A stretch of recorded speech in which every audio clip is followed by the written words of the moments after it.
ഏറ്റവും വലിയ ശിർക്ക് രഹസ്യമായ ശിർക്കിനെ നിങ്ങൾ സൂക്ഷിക്കണേ എന്ന് നബി മുഹമ്മദ് മുസ്തഫ. നിഗൂഢമായ ശിർക്കിന് രണ്ട് ഹദീസുകൾ റസൂലുള്ളാഹി സ്വല്ലല്ലാഹി അലൈഹി വസല്ലമ തങ്ങൾ പറഞ്ഞു, നിഗൂഢമായ ശിർക്കിനെ നിങ്ങൾ സൂക്ഷിക്കണം. സഹാബത്ത് ചോദിച്ചു, നബിയെ, ഈ നിഗൂഢമായ ശിർക്ക് എന്ന് പറഞ്ഞാൽ എന്താ? അള്ളാഹു കാത്തിരക്ഷിക്കുമാറാകട്ടെ, അള്ളാഹു കാത്തിരക്ഷിക്കുമാറാകട്ടെ. നമ്മളൊക്കെ വിചാരിക്കുന്നത് ജീവിതത്തിൽ ഇന്ന് വരെ നമ്മൾ ശിർക്ക് ചെയ്തിട്ടില്ല എന്ന്, അല്ലേ?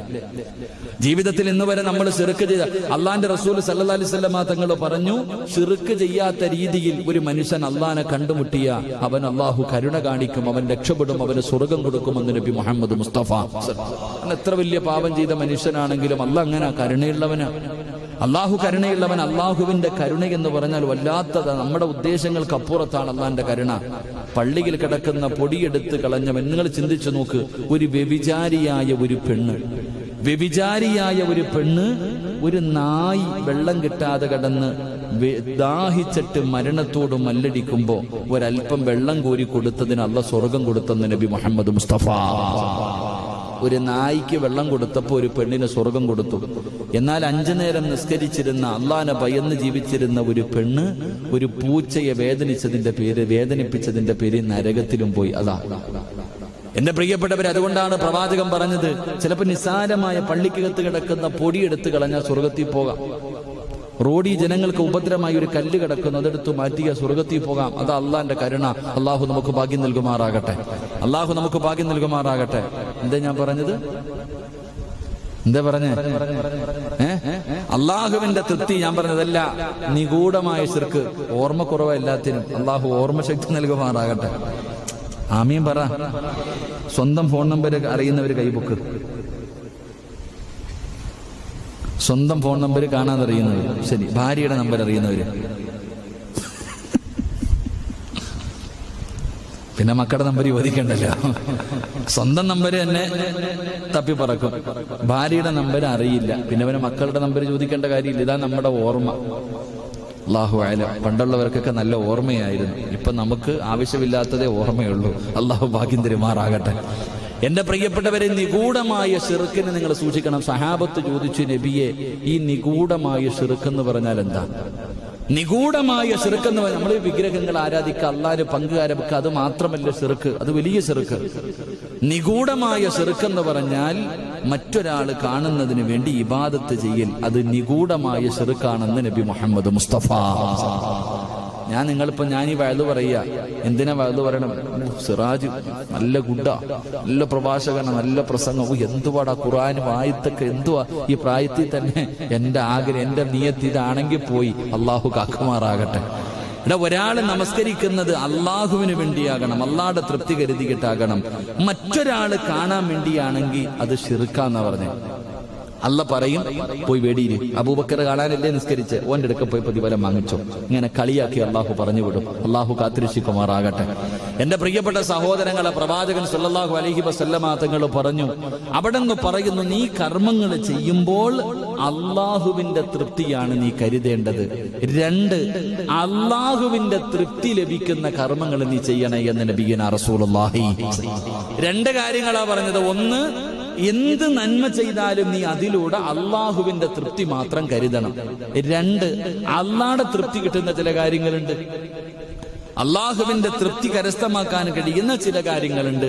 അങ്ങനെയുള്ള കാര്യങ്ങൾ മനസ്സിലാക്കിയിട്ട് നീ ചെയ്യുക. അള്ളാഹു ഭാഗ്യം നൽകി അനുഗ്രഹിക്കുമാറാകട്ടെ. അതുകൊണ്ടാണ് അള്ളാഹു പറഞ്ഞത്, അള്ളാഹു പറയുകയാണ്, വമിനന്നാസി മയ്യസിരീ നഫ്സഹു ഇബ്തിഗാഅ മർളാത്തില്ലാഹ്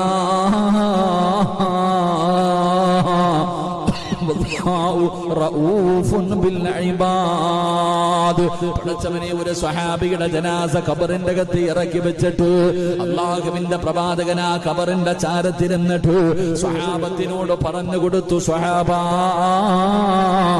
മരിച്ചാൽ ഇതുപോലെ മരിക്കണം, പോകുകയാണെങ്കിൽ ഇതുപോലെ പോകണം. എന്നിട്ട് അല്ലാഹുവിന്റെ പ്രവാചകൻ അവിടെ നിന്ന് ഓതിക്കൊടുത്തതാണ് വമിനന്നാസി മയ്യശ്രീ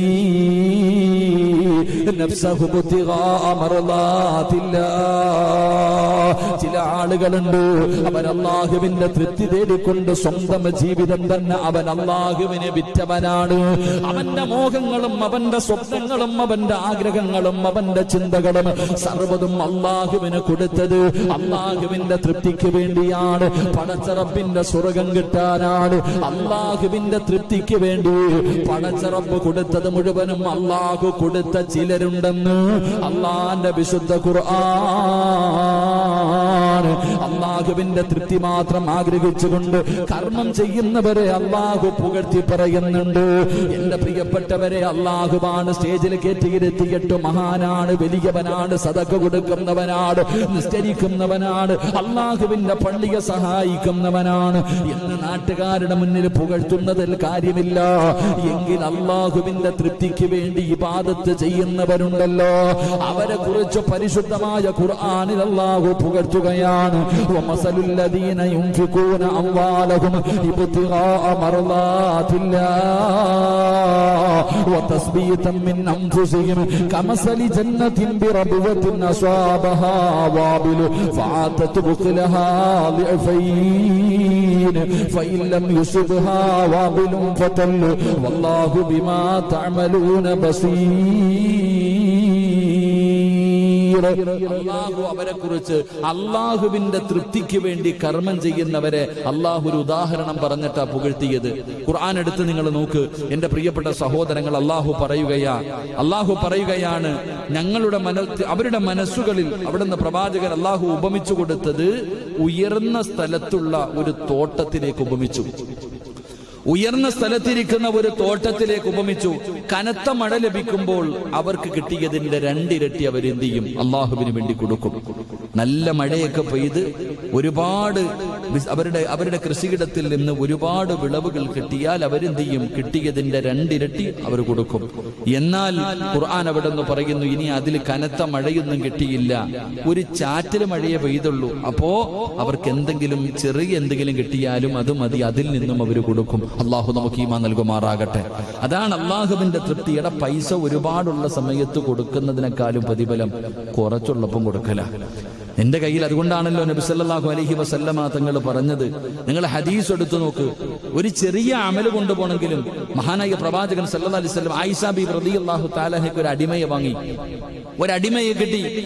ആ അടിമയെ കൊണ്ടുവന്നപ്പോ റസൂലുള്ളാഹി സ്വല്ലല്ലാഹു അലൈഹി വസല്ലം തങ്ങൾ അടിമയെ വീട്ടിലേക്ക് കൊണ്ടുപോകാൻ നോക്കുമ്പോൾ മഹാനായ മുഖറബുൽ അംലാഖു മലക്ക് ജിബ്രീൽ അലൈഹിസ്സലാം ഇറങ്ങി വന്നിട്ട് പറഞ്ഞു, നബിയെ ഓനെ വിട്ടേക്കാൻ പറഞ്ഞു, കാരണം ഓൻ നരകത്തിന്റെ അവകാശിയാ. ആ അടിമയെ വിട്ടേക്കാൻ പറഞ്ഞു. ആ അടിമ ഒരു നരകത്തിന്റെ അവകാശിയാണ്, വിട്ടേക്കാൻ പറഞ്ഞു. നബി സല്ലല്ലാഹു അലൈഹി വസല്ലം തങ്ങൾ ഒഴിവാക്കാൻ പറഞ്ഞപ്പോൾ ആയിഷ ബീബി റളിയല്ലാഹു തആല അൻഹ ഒരു കാരക്ക എടുത്തു കൊടുത്തിട്ട് പറഞ്ഞു, പിരിച്ചു വിടുമ്പോ നല്ലപോലെ വിടണമെന്നാ. പറഞ്ഞു വിടുമ്പോൾ നല്ല രീതിയിൽ വിടണം. തലാഖ് പറഞ്ഞ പെണ്ണിനെയാണെങ്കിലും ഒഴിവാക്കി വിടുമ്പോൾ ഇത്തിരി കൂടുതൽ എടുത്തു വിടണമെന്നാ ദീൻ പഠിപ്പിക്കുന്നത്. അള്ളാഹു ഈമാൻ തരുമാറാകട്ടെ.